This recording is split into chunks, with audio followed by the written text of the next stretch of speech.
Hello dear students, welcome back to Axonus Learning. Axonus Learning പുതിയൊരു ക്ലാസ്സിലേക്ക് എൻ്റെ എല്ലാ പ്രിയപ്പെട്ട വിദ്യാർത്ഥികൾക്കും സ്വാഗതം. അപ്പോൾ 2025 ഏപ്രിൽ ബാച്ചിൻ്റെ ക്വസ്റ്റ്യൻ പേപ്പർ ഡിസ്കഷനിലേക്കാണ് നമ്മൾ കടക്കുന്നത്. അതിൽ 7 സെക്ഷൻ വരെ നമ്മൾ കഴിഞ്ഞ ക്ലാസ്സുകളിൽ പറഞ്ഞു കഴിഞ്ഞു. ഓക്കെ, അപ്പോൾ അതെല്ലാവർക്കും ക്ലിയർ ആയിട്ടുണ്ട്. ക്ലാസ്സുകളൊക്കെ എല്ലാവരും കണ്ട് നോട്ട്സൊക്കെ തയ്യാറാക്കിയിട്ടുണ്ട് എന്ന് മിസ് വിചാരിക്കുകയാണ്. അപ്പോൾ ഇതുവരെ ക്ലാസ് കാണാത്തവർ കഴിഞ്ഞ ക്ലാസ്സുകളൊക്കെ കണ്ടിട്ട് ഈ ഒരു ക്ലാസ്സിലേക്ക് കൂടി കടക്കുക. ഓക്കെ ആണല്ലോ. അപ്പോൾ ഞാൻ പറഞ്ഞു നമ്മൾ കഴിഞ്ഞ ക്ലാസ്സുകളിൽ 7ാമത്തെ സെക്ഷൻ വരെയാണ് പറഞ്ഞു നിർത്തിയത്. ഇവിടെ നമുക്ക് 8ാമത്തെ സെക്ഷനിലേക്കാണ് നമുക്ക് കടക്കേണ്ടത്. ഓക്കെ ആണല്ലോ. അപ്പോൾ 8ാമത്തെ സെക്ഷനിൽ നമുക്ക് 10 ക്വസ്റ്റ്യൻസാണ് നമ്മൾ ആൻസർ ചെയ്യേണ്ടത്. 10 ക്വസ്റ്റ്യൻസിനാണ് നമ്മൾ ആൻസർ ചെയ്യേണ്ടത്. ഓരോ ക്വസ്റ്റ്യനും നമുക്ക് എത്ര മാർക്ക് വീതമാണ് ലഭിക്കുന്നത്? 2 മാർക്ക് വീതമാണ് ലഭിക്കുന്നത്. ടോട്ടൽ ഈ ഒരു സെക്ഷന് 8ാമത്തെ ഈ ഒരു സെക്ഷൻ നമുക്ക് 20 മാർക്കാണ് ലഭിക്കാൻ വേണ്ടി പോകുന്നത്. നിങ്ങൾക്ക് ഇവിടെയുള്ളൊരു പ്രത്യേകത എന്ന് വെച്ചാൽ നമുക്കിവിടെ 20 മാർക്ക് ലഭിക്കും. നമ്മൾ 10 ക്വസ്റ്റ്യൻ അറ്റൻഡ് ചെയ്താൽ മതി. പക്ഷെ നമുക്കിവിടെ ഓപ്ഷൻസ് അവൈലബിൾ ആണ് അല്ലേ? നമുക്കറിയാവുന്ന ഏതെങ്കിലും കുറച്ച് ക്വസ്റ്റ്യൻസ് നമുക്ക് സ്കിപ്പ് ചെയ്യാം. അറിയാതെ നമുക്ക് സ്കിപ്പ് ചെയ്യാം. അതിൽ ഒരു 15 ക്വസ്റ്റ്യൻസ് അല്ലേ, 12-15 ക്വസ്റ്റ്യൻസ് വരെ നമുക്കിവിടെ തരുന്നതാണ്. അതിൽ 10 ക്വസ്റ്റ്യൻ മാത്രം നമ്മൾ എന്ത് ചെയ്താൽ മതി? അറിയാവുന്ന, നമുക്ക് ഏറ്റവും നന്നായിട്ട് ആൻസർ ചെയ്യാൻ പറ്റുന്ന, മാർക്ക് കൂടുതൽ കിട്ടുമെന്ന് നമുക്ക് ഉറപ്പുള്ള 10 ക്വസ്റ്റ്യൻസ് മാത്രം നമ്മളിവിടെ ആൻസർ ചെയ്താൽ മതി. ഓക്കെ, അപ്പോൾ 5 ക്വസ്റ്റ്യൻസ് നമുക്ക് അറിയാത്തത് നമുക്ക് ഒഴിവാക്കി വിടുകയും ചെയ്യാം. ഓക്കെ ആണല്ലോ. അപ്പോൾ ഒന്ന് ശ്രദ്ധിച്ചേ, ഏതെങ്കിലും 10 എണ്ണത്തിന് 20-25 വാക്കുകളിലാണ് ഉത്തരം എഴുതേണ്ടത്. 20-25 വാക്കുകൾ എന്ന് പറയുമ്പോൾ നമ്മളൊരു പേജ് കംപ്ലീറ്റ് ആയിട്ട് എഴുതണോ? വേണ്ട, ഒരു ആവശ്യമില്ല. നമ്മുടെ ക്വസ്റ്റ്യൻ എന്താണ് അതിനുള്ള കൃത്യമായ ആൻസർ, ഉത്തരം നമ്മൾ കൊടുക്കുക എന്നുള്ളതാണ് അല്ലേ? നമ്മൾ എസ് ഒക്കെ എഴുതുമ്പോൾ മിസ് പറയും നമ്മൾ ഇപ്പോൾ ഇന്ന കഥയിലെ ഇന്ന എഴുത്തുകാരൻ്റെ തന്നിരിക്കുന്ന ഒരു ഭാഗമാണ് ഇത് എന്നൊക്കെ നമ്മൾ പറഞ്ഞു എഴുതാറുണ്ട്. പക്ഷേ ഈ 20-25 വാക്കുകളിൽ നമ്മൾ അതൊന്നും ഉൾക്കൊള്ളിക്കേണ്ട ഒരു കാര്യമില്ല. മനസ്സിലായല്ലോ? എന്താണോ ക്വസ്റ്റ്യൻ അതിന് കൃത്യമായ ആൻസർ കൊടുക്കുക എന്നുള്ളത് മാത്രം ചെയ്താൽ മതി. ഓക്കെ, അപ്പോൾ നമുക്കിവിടെ ഏതെങ്കിലും 10 എണ്ണത്തിന് 20-25 വാക്കുകളിൽ എങ്ങനെയാണ് നമ്മൾ ഉത്തരം എഴുതേണ്ടത്, എങ്ങനെയാണ് നമുക്ക് ക്വസ്റ്റ്യൻസ് വന്നിട്ടുള്ളത് എന്ന് നോക്കാം.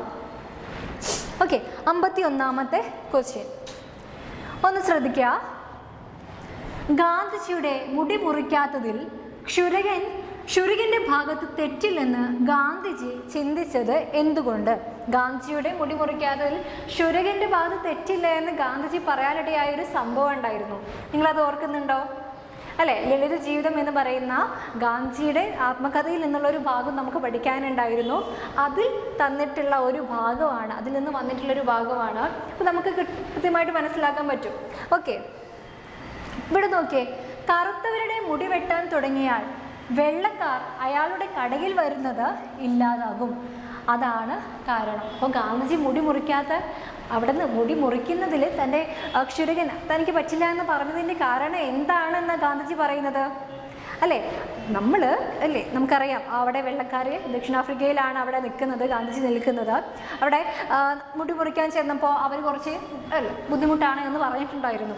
അതിൽ വലിയ തെറ്റൊന്നും നമുക്ക് കാണാൻ പറ്റില്ല എന്ന് ഗാന്ധിജി പറഞ്ഞു. അതിനുള്ള കാരണമാണ് എന്താണ്? കറുത്തവരുടെ മുടി വെട്ടാൻ തുടങ്ങിയാൽ അല്ലേ, നമ്മൾ ഇന്ത്യക്കാരുടെ മുടി വെട്ടാൻ തുടങ്ങിയാൽ വെള്ളക്കാർ അയാളുടെ കടയിൽ വരുന്നത് ഇല്ലാതാകും. അപ്പോൾ വെള്ളക്കാർ വരുന്നതിൽ ബുദ്ധിമുട്ടാകും, വെള്ളക്കാർക്ക് പിന്നെ അങ്ങോട്ട് വരാൻ തോന്നില്ല എന്നുള്ള കാരണം കൊണ്ടാണ് ഗാന്ധിജി അക്കാര്യത്തിൽ തെറ്റൊന്നും ഇല്ല എന്ന് പറയുന്നത് അല്ലേ? വെള്ളക്കാർ അയാളുടെ പണി പിന്നെ മുടങ്ങി പോകില്ല എന്നോർത്തിട്ടാണ് ഗാന്ധിജി അങ്ങനെ പറഞ്ഞത് അല്ലേ?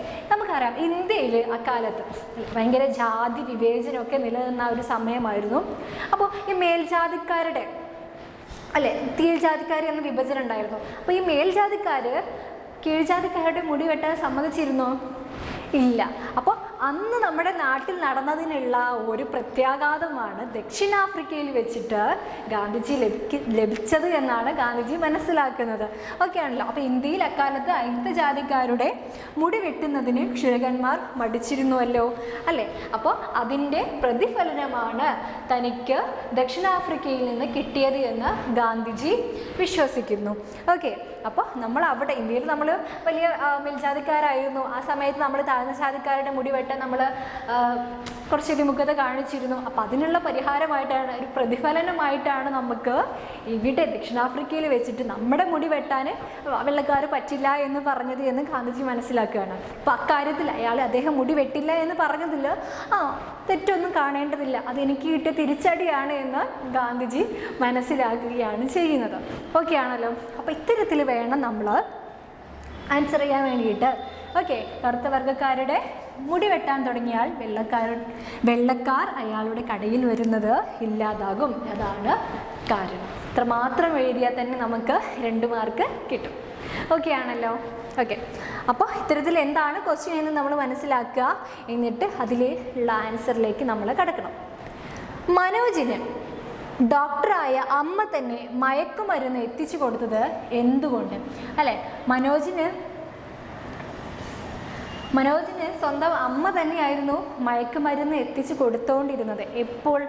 അല്ലേ, മനോജ് ഒരു രോഗബാധിതനായിട്ട് ആശുപത്രിയിൽ അഡ്മിറ്റായിരിക്കുന്ന സമയം, ചികിത്സയിലായിരിക്കുന്ന സമയത്താണ് സ്വന്തം അമ്മ, അല്ലേ, സ്വന്തം പെറ്റമ്മയാണ് മനോജിന് മയക്കുമരുന്നൊക്കെ കൊണ്ടു കൊടുത്തിട്ടുണ്ടായിരുന്നത്.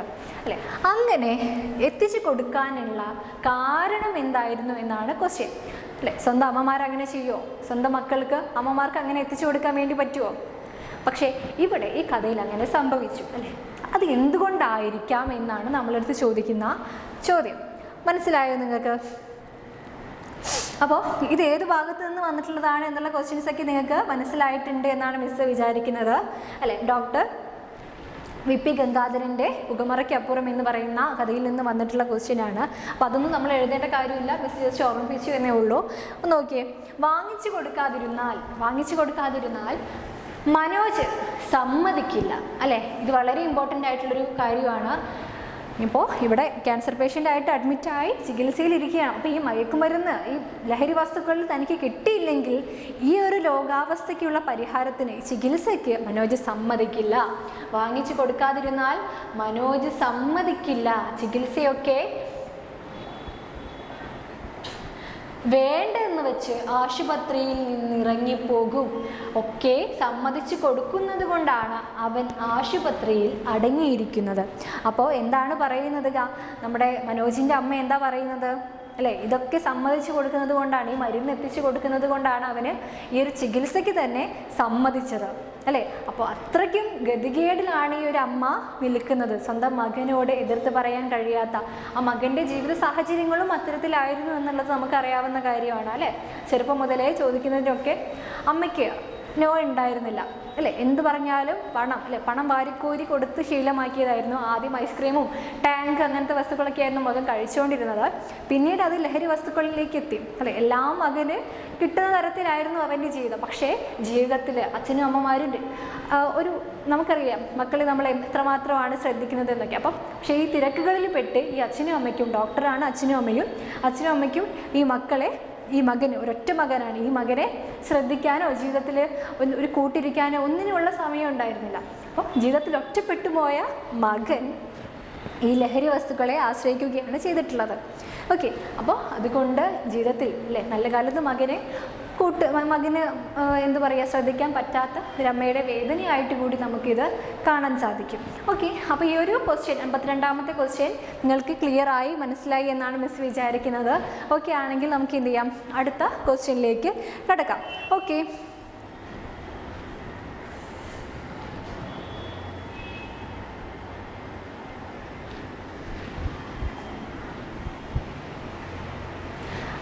ാമത്തെ ക്വസ്റ്റ്യനിലേക്ക് കടക്കുകയാണ്. ഇന്ത്യയുടെ വിദേശ നയത്തിലെ ദൗർബല്യം എന്താണെന്നാണ് ലേഖകൻ അഭിപ്രായപ്പെടുന്നത്? എന്താണ് ലേഖകൻ്റെ അഭിപ്രായം ഇന്ത്യയുടെ വിദേശ നയത്തിലെ? ഇവിടെ നമുക്കറിയാം അയൽപക്കം എന്ന ഉപനിഷത്ത് എന്ന കഥയിലെ അഴീക്കോട് മാഷ് പറയുന്ന ഒരു ഭാഗമാണിത്. അല്ലേ, അയൽപക്കത്തെക്കുറിച്ചും ഒക്കെ വളരെ വിശദമായിട്ട് അഴീക്കോട് മാഷ് ആ ഒരു സാഹിത്യത്തിൽ, അദ്ദേഹത്തിൻ്റെ ആ ഒരു ലേഖനത്തിൽ പറയുന്നുണ്ട്. നമുക്ക് വൈജ്ഞാനിക സാഹിത്യം എന്ന ഭാഗത്താണ് ഇത്തരം ലേഖനങ്ങളൊക്കെ കൊടുത്തിട്ടുള്ളത്. അപ്പോൾ അതൊക്കെ നിങ്ങൾ ക്ലിയർ ആയിട്ടൊന്ന് മനസ്സിലാക്കി വെക്കുക. ചിലപ്പോൾ ചിലർക്കെങ്കിലും കുറച്ച് ബുദ്ധിമുട്ട് തോന്നാം കേട്ടോ, ഇതിലൊന്നും കുഴപ്പമില്ല. പക്ഷെ നമ്മൾ 2-3 തവണ വായിച്ചേ പറ്റുള്ളൂ. നമുക്ക് നിർബന്ധമായിട്ടും അവിടെ നിന്ന് ക്വസ്റ്റ്യൻസ് വരും. ഓക്കെ, ഇമ്പോർട്ടൻ്റ് ആയിട്ടുള്ള ഓരോ യൂണിറ്റുകൾ തന്നെയാണ് അതൊക്കെ. അപ്പോൾ അതൊന്നും സ്കിപ്പ് ചെയ്യരുത്. കൃത്യമായിട്ടൊരു 2-3 തവണ ഇരുന്ന് വായിച്ച് നമുക്ക് മനസ്സിലാക്കാൻ പറ്റുന്നതേ ഉള്ളൂ. അപ്പോൾ ഇതിൽ അഴീക്കോട് മാഷ് ഇങ്ങനെ പറയുന്നുണ്ട്. എന്താണ് പറയുന്നത്? ഇന്ത്യയുടെ വിദേശ നയത്തിലെ ദൗർബല്യം അല്ലേ, അതെന്താണെന്നാണ് പറയുന്നത്. നമുക്കൊന്ന് നോക്കാം. അയൽ നാടുകളോട് ഇണങ്ങിപ്പോകാൻ കഴിയാത്തത് നമ്മുടെ നയതന്ത്ര നൈപുണ്യം മൂലമാണ് എന്ന് അഴീക്കോട് മാഷ് പരിഹസിക്കുകയാണ് ചെയ്യുന്നത് അല്ലേ. അപ്പോൾ ഇങ്ങനെയാണ് നമ്മൾ ആൻസർ എഴുതേണ്ടത്. ആൻസറിലേക്ക് എത്തേണ്ടത് ഇങ്ങനെയാണ്. നമുക്കിത് കൃത്യമായിട്ട് നമ്മുടെ ആ ഒരു ടെക്സ്റ്റിൽ കൊടുത്തിട്ടുള്ള ഒരു കാര്യം തന്നെയാണ്. കൂടാതെ നമ്മൾ ഓരോ ഭാഗവും വായിക്കുമ്പോൾ കഴിഞ്ഞ ക്ലാസ്സിൽ മിസ് പറഞ്ഞിട്ടുണ്ടായിരുന്നു, പാഠസംഗ്രഹം കൂടി നമ്മൾ എന്ത് ചെയ്യണം, വായിക്കണം, നമ്മൾ മനസ്സിലാക്കി വെക്കണം എന്ന് പറഞ്ഞിട്ടുണ്ടായിരുന്നു. ആ ഭാഗത്ത് നിന്ന് നമുക്ക് അതുപോലെ ക്വസ്റ്റ്യൻസ് ഓരോ പാരഗ്രാഫിൽ നിന്നും അതുപോലെ നമുക്ക് ക്വസ്റ്റ്യൻ വരുന്നുണ്ട്. അപ്പോൾ അത് നമ്മൾ കൃത്യമായിട്ട് മനസ്സിലാക്കി കഴിഞ്ഞാൽ നമുക്ക് അറ്റൻഡ് ചെയ്യാൻ പറ്റുന്നതേ ഉള്ളൂ. ഓക്കെ, അപ്പോൾ അദ്ദേഹം ഇങ്ങനെ പറയുന്നുണ്ട്, ഇന്ത്യക്ക് വിദേശ നയത്തിലെ ദൗർബല്യത്തെക്കുറിച്ച് സംസാരിക്കുന്നുണ്ട്. അത് എന്തുകൊണ്ടാണ് എന്നാണ് പറയുന്നത് അല്ലേ. നമ്മുടെ അയൽ നാടുകളോട്, അയൽ രാജ്യങ്ങളോട് ഇണങ്ങിപ്പോകാൻ നമുക്ക് കഴിയാത്തത് അല്ലേ. നമുക്കറിയാം നമ്മുടെ അയൽ നാടുകളുമായിട്ടൊക്കെ നമ്മൾ എത്രമാത്രം സൗഹൃദത്തിലും വൈരാഗ്യത്തിലുമാണ് നിൽക്കുന്നത് എന്നൊക്കെ നമുക്കറിയാം.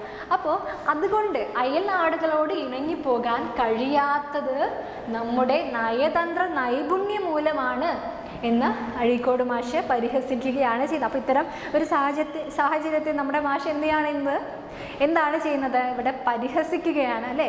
ജസ്റ്റ് ഒരു പരിഹാസം ചെയ്യുകയാണ് ചെയ്യുന്നത്. അപ്പോൾ അയൽ നാടുകളുമായി ബന്ധം ശക്തിപ്പെടുത്തണമെങ്കിൽ നമ്മുടെ നയതന്ത്രം പരാജയമാണ് എന്ന് അഴീക്കോട് മാഷ് സൂചിപ്പിക്കുന്നു. അപ്പോൾ ഇത്തരത്തിൽ വേണം നമ്മൾ ഈ ഒരു ക്വസ്റ്റ്യനിൽ ആൻസർ കണ്ടെത്താൻ വേണ്ടിയിട്ട്. നമ്മുടെ ടെക്സ്റ്റിലുള്ള അതേ ഭാഗത്ത് നിന്ന് തന്നെ വന്നിട്ടുള്ളതാണ് ഈ ഒരു ക്വസ്റ്റ്യൻ. ഓക്കെ, അപ്പോൾ 53ാമത്തെ ക്വസ്റ്റ്യൻ നിങ്ങൾക്ക് ക്ലിയർ ആയി എന്ന് മിസ് വിചാരിക്കുന്നു. എന്ത് ചെയ്യാം, അടുത്ത ക്വസ്റ്റ്യനിലേക്ക് കടക്കാം അല്ലേ. 54ാമത്തെ ക്വസ്റ്റ്യനിലേക്ക് കടക്കുകയാണ്. എന്താണ്? കൊച്ചു പക്ഷിയാം ഞാനോ, കിളി ഇങ്ങനെ പറയുവാൻ കാരണം എന്തായിരിക്കും? കൊച്ചു പക്ഷിയാം ഞാനോ, ഇതേത് ഭാഗത്തു നിന്ന് വന്നിട്ടുള്ളതാണ്? വിട്ടയക്കുക അല്ലേ. വിട്ടയക്കുക എന്ന ഭാഗത്തു നിന്ന് നമുക്ക് നിരവധി ക്വസ്റ്റ്യൻസ് വന്നിട്ടുണ്ട്. വളരെ വളരെ ഇമ്പോർട്ടൻ്റ് ആയിട്ടുള്ളൊരു യൂണിറ്റ് ആണ് എന്ന് മിസ് ഫസ്റ്റ് ക്വസ്റ്റ്യൻ പറഞ്ഞപ്പോഴേ നമുക്ക് നോട്ട് ചെയ്യണമെന്ന് പറഞ്ഞിട്ടുണ്ടായിരുന്നു. അപ്പോൾ ബാലമണി അമ്മയുടെ വിട്ടയക്കുക എന്ന് പറഞ്ഞിട്ടുള്ള യൂണിറ്റിൽ നിന്ന്, കവിതയിൽ നിന്ന് വന്നിട്ടുള്ളതാണ് ഈ ഒരു ഭാഗം. അപ്പോൾ എന്താണ് ഇവിടെ?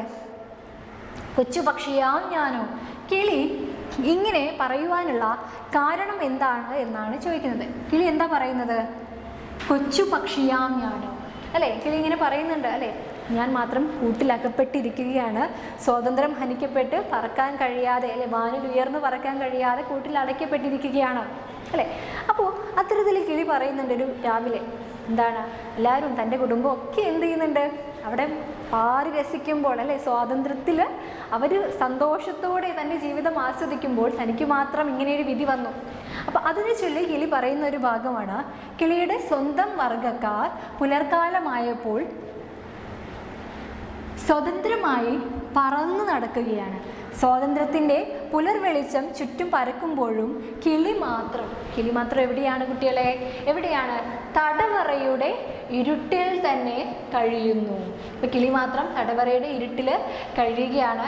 ഈ ഒരു സാഹചര്യത്തെയാണ് ഇവിടെ അവതരിപ്പിക്കുന്നത്.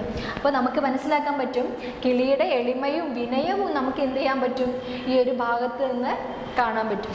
ഓക്കെ, അപ്പോൾ കൊച്ചു പക്ഷിയാം ഞാനോ എന്ന് കിളി പറയുന്ന ആ ഒരു ഭാഗം നമ്മൾ മനസ്സിലാക്കുക. നമ്മുടെ ആ ഒരു കവിതയിൽ നിന്നുള്ള വരി ഇവിടെ എടുത്തു കൊടുത്തിരിക്കുകയാണ് ചെയ്തിട്ടുള്ളത്. അപ്പോൾ അത് എന്തുകൊണ്ടാണ് കിളി അങ്ങനെ പറയുന്നത് എന്നുള്ളതാണ് നമ്മൾ മനസ്സിലാക്കി എഴുതേണ്ടത്. ഓക്കെ, കൊച്ചു പക്ഷിയാം ഞാനോ എന്നുള്ളതിന് എന്തുകൊണ്ടാണ് കിളി അങ്ങനെ പറഞ്ഞത് അല്ലേ? സ്വന്തം കുടുംബം ഒക്കെ എന്ത് ചെയ്യാണ്, അവിടെ സ്വതന്ത്രമായി പറന്നു നടക്കുകയാണ്. അപ്പോൾ പുലർവെളിച്ചം ചുറ്റും പരക്കുമ്പോൾ കിളി മാത്രം തടവറയ്ക്കുള്ളിലാണ് നിൽക്കുന്നത് എന്ന് കിളി ഓർമ്മിപ്പിച്ചുകൊണ്ട് പറയുന്ന ഒരു ഭാഗമാണ് നമുക്ക് കാണാൻ പറ്റുന്നത്. അപ്പോൾ നിങ്ങൾക്ക് ക്ലിയർ ആയി എന്നാണ് മിസ് വിചാരിക്കുന്നത്. എന്ത് ചെയ്യാം, അടുത്ത ക്വസ്റ്റ്യനിലേക്ക് കടക്കാം കേട്ടോ. ഓക്കെ, അപ്പോൾ അടുത്ത ക്വസ്റ്റ്യനിൽ നോക്കിയേ കുട്ടികളെ, 55ാമത്തെ ക്വസ്റ്റ്യനിലേക്ക് കടക്കുകയാണ്. റബ്ബേ കെട്ടിയോളാണ്. എന്താണ് പറയുന്നത്? കെട്ടിയോളാണ് എന്ന് കുഞ്ഞു പാത്തുമ്മ അന്തം വിട്ട് പറഞ്ഞു പോകുവാൻ കാരണം എന്താകും? നമ്മുടെ കുഞ്ഞുപാത്തുമ്മ അല്ലേ, കുഞ്ഞുപാത്തുമ്മയെ മറന്നു ആരെങ്കിലും? ഇല്ല, കുഞ്ഞുപാത്തുമ്മയെ നമുക്ക് അങ്ങനെയൊന്നും മറക്കാൻ പറ്റില്ല അല്ലേ. എൻ്റെ ഉപ്പൂപ്പാക്കൊരു ആന ഉണ്ടായിരുന്നു എന്ന് പറയുന്ന നമ്മുടെ ബഷീറിൻ്റെ വളരെ രസകരമായൊരു കൃതിയാണ്.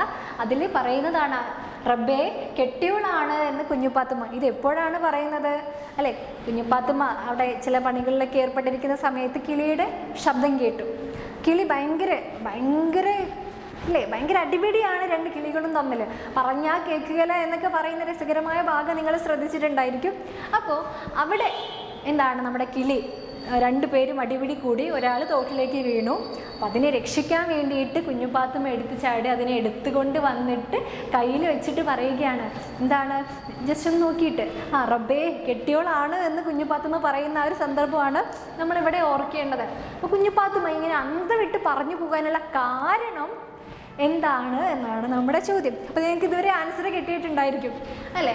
അപ്പോൾ ഒന്ന് നോക്കി കുട്ടികളെ, കുഞ്ഞുപാത്തുമ്മയുടെ കയ്യിലിരുന്ന മുറിവേറ്റ കുരുവി മുട്ടയിടാറായ ഒരു പെൺകുരുവി ആയിരുന്നു. അപ്പോൾ ആ കുരുവി അല്ലേ മുട്ടയിടാനായിട്ടുള്ളൊരു പെൺകുരുവി ആയിരുന്നു.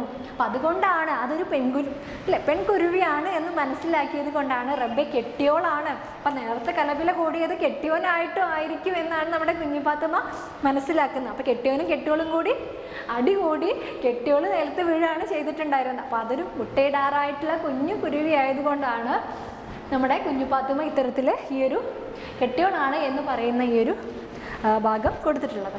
ഓക്കെ ആണല്ലോ. അപ്പോൾ അതിൻ്റെ വയറ്റിൽ രണ്ട് മുട്ടകളുണ്ടെന്ന് അവൾ മനസ്സിലാക്കി. അപ്പോഴാണ് അവൾ ഇങ്ങനെ അന്തം വിട്ട് പോയത്. ക്ലിയർ ആയല്ലോ? ഈ ഭാഗം നിങ്ങൾക്ക് മനസ്സിലായല്ലോ? അപ്പോൾ കുഞ്ഞുപാത്തുമ്മ ഇങ്ങനെ അന്തം വിട്ട് പോയതിൻ്റെ കാരണം ക്ലിയർ ആയല്ലോ? ഓക്കെ. അങ്ങനെയെങ്കിൽ നമ്മൾ 55ാമത്തെ ക്വസ്റ്റ്യൻ നമ്മൾ പറഞ്ഞു കഴിഞ്ഞു. അടുത്ത ക്വസ്റ്റ്യനിലേക്ക് കടക്കാം. 56ാമത്തെ ക്വസ്റ്റ്യൻ എന്താണ്? കാലനില്ലാത്ത കാലത്ത് മാംസഭോജികൾക്ക് സംഭവിച്ച ദുരവസ്ഥ എന്ത്? ഏത് കാലത്താണ്? കാലനില്ലാത്ത കാലത്താണ് അല്ലേ. കാലനില്ലാത്ത കാലത്ത് എന്ത് പറ്റി നമ്മുടെ മാംസഭോജികൾക്കൊക്കെ? എന്ത് പറ്റിയടോ? ഒന്ന് ആലോചിച്ച് നോക്കിയോ എല്ലാവരും. എന്താണ് സംഭവിച്ചത് അല്ലേ? നമുക്കറിയാം, നമ്മുടെ നമ്പ്യാരുടെ അല്ലേ ഒരു സാങ്കല്പിക രചനയായിട്ടുള്ള തുള്ളൽ കൃതിയിലെ പഞ്ചേന്ദ്രോപാഖ്യാനം എന്ന തുള്ളൽ കൃതിയിലെ ഒരു ഭാഗമായിരുന്നു കാലനില്ലാത്ത കാലം എന്ന് പറയുന്നത്. അപ്പോൾ ഇവിടെ ഈ ഒരു ക്വസ്റ്റ്യൻ്റെ നേരെ ഉള്ള ആൻസർ എന്ന് പറയുന്നത് എന്താണ്? മാംസഭോജികൾക്ക് എന്താണ് സംഭവിച്ചത് എന്നാണ് നമ്മുടെ ക്വസ്റ്റ്യൻ. അപ്പോൾ ആൻസർ എന്താണ്? മാംസാഹാരികളായ മൃഗങ്ങൾക്ക് സ്വന്തം ശരീരം കടിച്ചു പച്ച മാംസം കഴിക്കേണ്ട അവസ്ഥയായി അല്ലേ. എന്തുകൊണ്ടായിരിക്കും അങ്ങനെ? ഇത് നമുക്ക് വളരെ വിശദമായിട്ട് സ്വന്തം വാക്കുകളിൽ എഴുതാൻ പറ്റുന്ന ഒരു ക്വസ്റ്റ്യൻ കൂടിയാണ്. അതുകൊണ്ടാണ് മിസ് കറക്റ്റ് ഇതിൻ്റെ ആൻസർ എന്താണെന്നുള്ളത് മാത്രം ആൻസറായിട്ട് കൊടുത്തിട്ടുള്ളത്. 2 പോയിന്റിലേക്ക് ഒരു 2 സെൻറ്റൻസിലേക്ക് നിങ്ങൾക്ക് ഒതുക്കാനായിട്ട് ഇത് കൂടി കൂട്ടിച്ചേർക്കാം. മിസ് പറയുന്നത് ശ്രദ്ധിക്കുക. കാലനില്ലാത്ത കാലം നമ്മുടെ നമ്പ്യാരുടെ പഞ്ചേന്ദ്രോപാഖ്യാനം എന്ന വരികളിൽ കൊടുത്തിട്ടുള്ളതാണ്. അപ്പോൾ ഇതെന്താണ്? യമനി എന്ത് ചെയ്തു?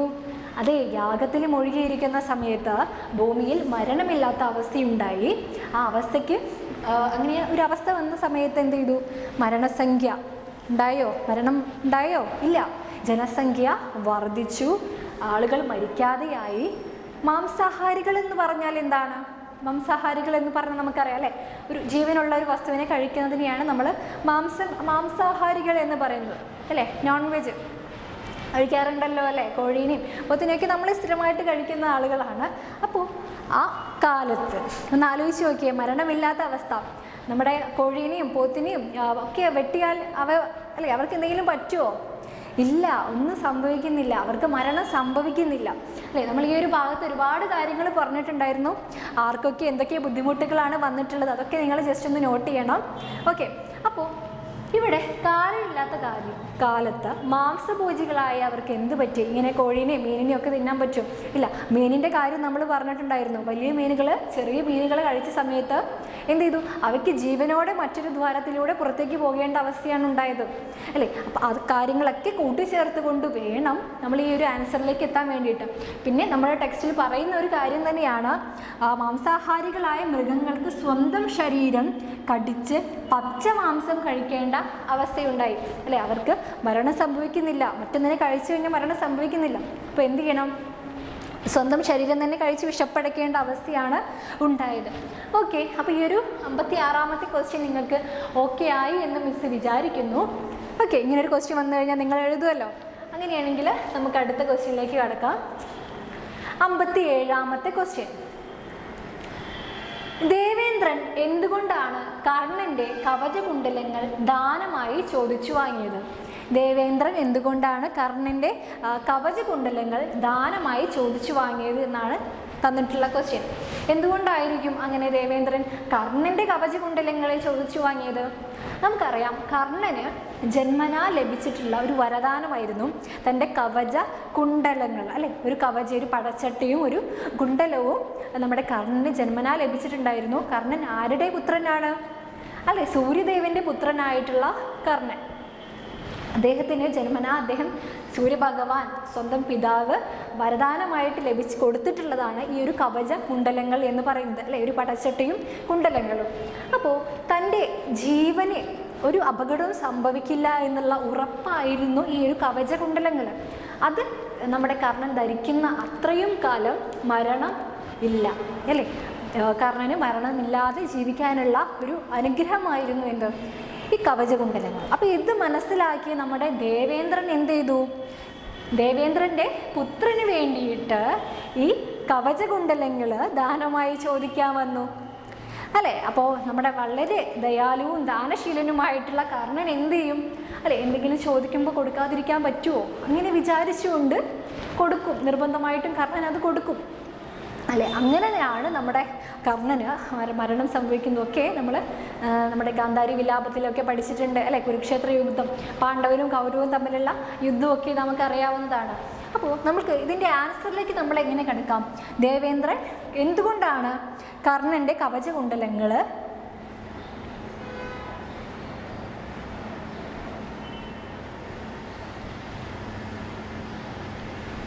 ദാനമായി ചോദിച്ചു വാങ്ങിയത്? ദേവേന്ദ്രൻ തൻ്റെ പുത്രനായ അർജുനൻ്റെ യുദ്ധവിജയത്തിനായി കർണൻ്റെ കവചകുണ്ടലങ്ങൾ ദാനമായി ചോദിച്ചു വാങ്ങി. അപ്പോൾ ഇതാണ് നമ്മൾ എഴുതേണ്ട ആൻസർ എന്ന് പറയുന്നത്. എന്തിനു വേണ്ടിയിട്ടാണ്? ദേവേന്ദ്രൻ്റെ പുത്രന് വേണ്ടിയിട്ട്. പുത്രൻ ആരാണ്? അർജുനൻ, അല്ലേ? അപ്പോൾ ഇങ്ങനെയൊരു യുദ്ധം നടക്കുന്ന സമയത്ത് പാണ്ഡവ പക്ഷത്തുള്ള നമ്മുടെ അർജുനൻ, കൗരവപക്ഷത്ത് നിൽക്കുന്ന നമ്മുടെ കർണനും. അപ്പോൾ കർണന് എന്ത് വേണം?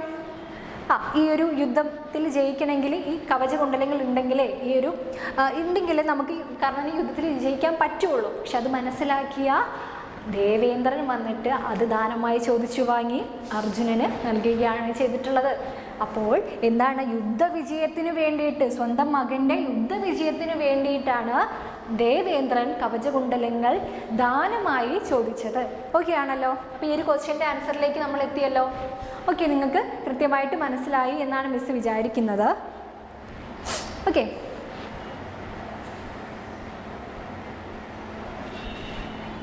58ാമത്തെ ക്വസ്റ്റ്യൻ. എന്തുകൊണ്ടാകാം ഉതുപ്പാന്റെ കിണർ നിർത്തണമെന്ന് അധികാരികൾ പരസ്യപ്പെടുത്തിയത്? എന്തുകൊണ്ടാകാം ഉതുപ്പാന്റെ കിണർ നികത്തണമെന്ന് അധികാരികൾ പരസ്യപ്പെടുത്തിയത്? എന്തുകൊണ്ടാകാം കുട്ടികളെ? എല്ലാവരും ഒന്ന് ആലോചിച്ച് നോക്കിയേ. ഉതുപ്പാന്റെ കിണർ, അല്ലേ? എല്ലാവർക്കും അറിയുന്നതാണ്. ഉതുപ്പാന്റെ കിണർ എന്ന് പറയുന്ന ആ ഒരു പാഠഭാഗത്ത് നിന്നും നമുക്ക് നിരവധി ക്വസ്റ്റ്യൻസ് ആണ് വന്നിട്ടുള്ളത്. അപ്പോൾ ആ ഒരു പാഠഭാഗം നിങ്ങൾ കൃത്യമായിട്ട് തന്നെ പഠിക്കുക. വിശദമായിട്ട് നമുക്ക് എഴുതാൻ പറ്റുന്നതാണ്. ഓക്കെ, അപ്പോൾ ഒന്ന് പറഞ്ഞേ എല്ലാവരും, എന്തുകൊണ്ടാകാം അങ്ങനെ നികത്തണമെന്ന് നമ്മുടെ ഭരണാധികാരികൾ, ഗവൺമെൻറ് അങ്ങനെ പറയാനുള്ളൊരു കാരണം എന്തായിട്ടാണ് പറയുന്നത്? അല്ലേ? ഉതുപ്പാനൊരു ആറ്റുനോറ്റ് സ്വന്തമായിട്ട് പണിയെടുത്ത് ഒരു സ്ഥലം വാങ്ങി അവിടെ സ്വന്തമായിട്ട് ഒരാളെ കൂടി കൂലിക്ക് വെച്ചിട്ട് കുഴി കുത്തി കിണറാക്കി വെള്ളം കണ്ടു, സന്തോഷവാനായി. പക്ഷേ നമ്മുടെ കാലം മാറി, ജലസേചന സൗകര്യങ്ങളൊക്കെ ഗവൺമെൻറ് ഒരുക്കി, അല്ലെ? കുഴൽ കിണർ കുത്തി നാടാകെ ജലസേചന സൗകര്യം ഒരുക്കി. അപ്പോൾ നമ്മുടെ പരമ്പരാഗത ജലസേചന മാർഗങ്ങളായിട്ടുള്ള കിണറൊക്കെ നികത്തണമെന്ന് ഗവൺമെൻറ് പറഞ്ഞു. ഗവൺമെൻറ് ആ പറഞ്ഞതിൽ വല്ല ന്യായവും ഉണ്ടോ?